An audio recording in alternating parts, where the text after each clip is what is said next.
بسم اللہ الرحمن الرحیم۔ ناظرین کرام، ہم آپ کی خدمت میں پروگرام ہم اور ہماری صحت لے کر حاضر ہیں، اور آج ہماری اس مجلس کا موضوع اور عنوان ہے فلو یا نزلہ وبائیہ۔ چند اکثر پوچھے جانے والے سوالات کے جوابات ناظرین کی خدمت میں پیش ہیں۔ سوال ہے،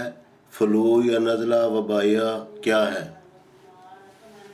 فلو اور نزلہ وبائیہ،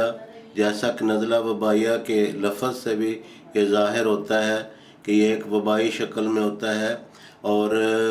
اس کا سبب جراثیم اور وائرس ہوتے ہیں، اور جب یہ پھیلتا ہے تو بہت سارے لوگوں کو اپنی لپیٹ میں لے لیتا ہے۔ بعض اوقات تو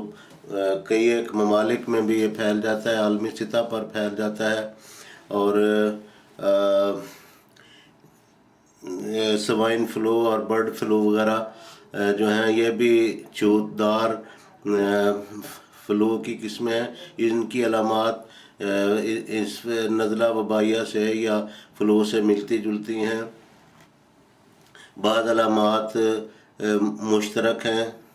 مشابہ ہیں، اور بعض مختلف ہوتی ہیں۔ بہرحال ان کی تفصیل میں جانے کا یہاں بخوف طفالت ہم ان کو اس تفصیل میں ہم نہیں جا سکتے۔ تو سوال ہے کہ نزلہ وبائیہ یا فلو سے بچنے کے لیے جو ویکسین کا استعمال ہے وہ کیسا ہے؟ ویکسینز کا استعمال مفید ہے، اور مختلف قسم کی ویکسین ایجاد ہو چکی ہیں، اور برڈ فلو اور سوائن فلو وغیرہ کے لیے بھی ویکسینز ہیں، لیکن جو اصل علاج ہے ہم ان کے استعمال سے، ویکسین کے استعمال سے منع تو نہیں کر سکتے، لیکن جو سب سے بڑا علاج یہ ہے ساتھ ساتھ اس کو بھی جاری رکھا جائے، کیونکہ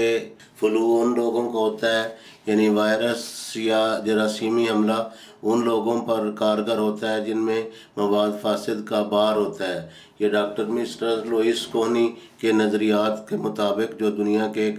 مشہور اور عالمی شہرت یافتہ نیچروپیتھ ہیں، ان کے مطابق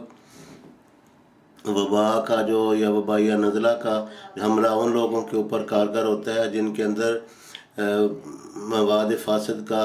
بوجھ اور زور یا رجحان زیادہ پایا جاتا ہے، اور جو حفظان صحت کے اصولوں کو توڑتے ہیں، قدرت کے تابع زندگی نہیں گزارتے۔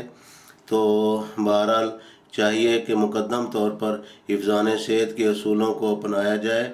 اور جو غلط غذائی ہمارا نظام ہے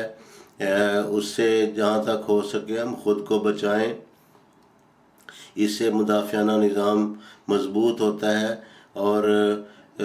جراثیمی انفیکشنوں سے اور وائرس کی جو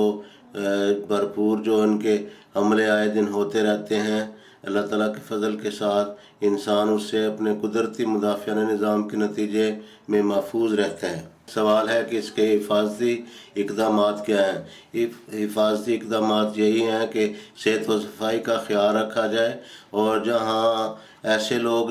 جو اس انفیکشن میں مبتلا ہوں، جن کو بکثرت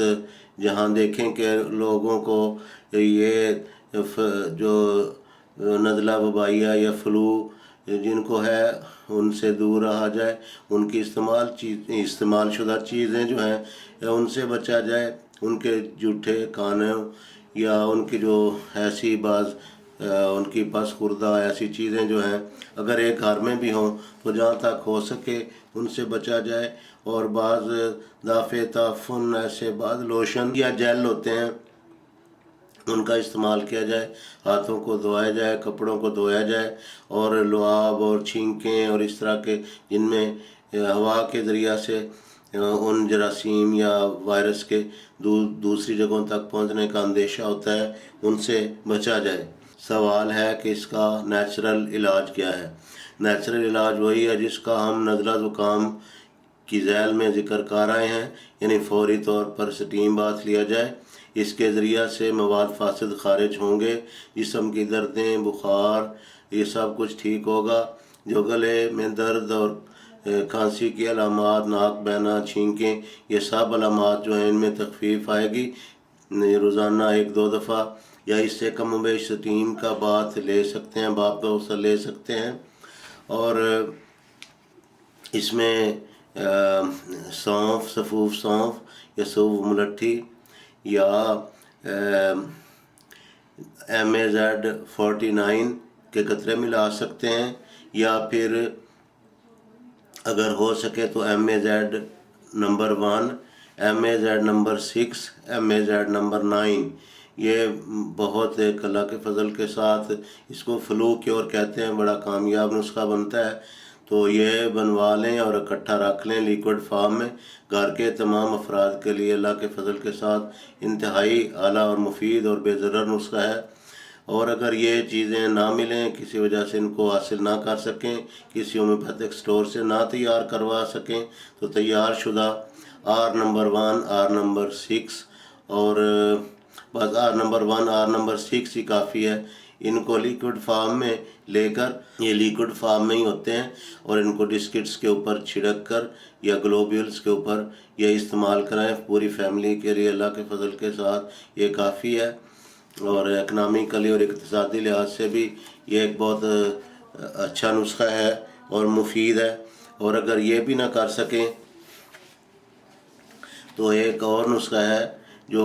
وبا کے دنوں میں ایک تحفظ کے طور پر بھی استعمال کیا جا سکتا ہے، حفاظتی علاج بھی ہے اور ویسے بھی علاج ہے۔ جب کوئی شخص مبتلا مرض ہو تو وہ بھی استعمال کر سکتا ہے، وہ ہے انفلوئنزیم، پائروجینم اور بیسیلینم۔ یہ 3 ادویات 200 طاقت میں ایک ہی شیشی میں لیکوڈ فارم میں ان کو تیار کروا لیں، اور ان کو دن میں صبح شام یا روزانہ 1 دفعہ یا دوسرے تیسرے دن یا ہفتہ میں 1-2 دفعہ استعمال کر سکتے ہیں۔ اللہ تعالیٰ سے دعا ہے کہ اللہ تعالیٰ ہمیں ہر شر سے محفوظ و مامون رکھے اور ہر بیماری سے اپنی حفاظت میں رکھے، آمین۔